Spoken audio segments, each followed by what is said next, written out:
What up, guys? Today we're going to look at two beautiful references. The current Datejust on Jubilee with a fluted bezel and a mid-90s Datejust on Oyster with a smooth bezel. A lot of differences going on here between the 20 years, but also a lot of similarities, and they're really cool to look at. Right off the bat, black dial, white dial, but if you look a little closer, this is the famed computer dial. See it there? Under bright, especially sunlight, this really shines. It actually even sparkles. Very hard to capture in photos, but there is something definitely there on the lacquer that makes it sparkle. Here we have white gold markers and hands. Here we have white gold markers and hands. Loom, no loom. The font on the date, everything is the exact same. Oh, see, you got a little bit of that. It's like Dior. It's so fucking beautiful. Excuse my language. The Rehot here, check that out. That's the new updated Rolex Rehot. It says Rolex on the inside.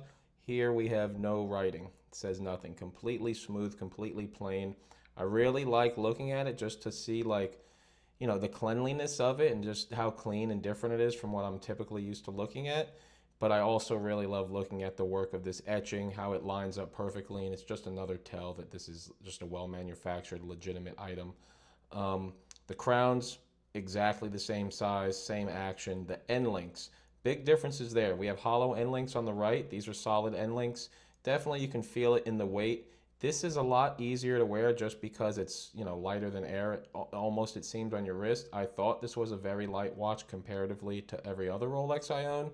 This is much lighter. Maybe one third lighter. I'm gonna look that up actually. In the meantime, let's look at the clasp. Clasp here updated. It does have the extension. No extension here, and the clasp is much smaller.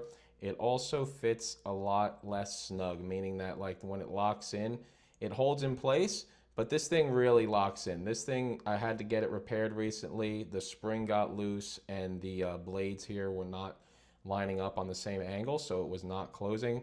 No problems like that occur here because the way that it locks, it retains the tension much better.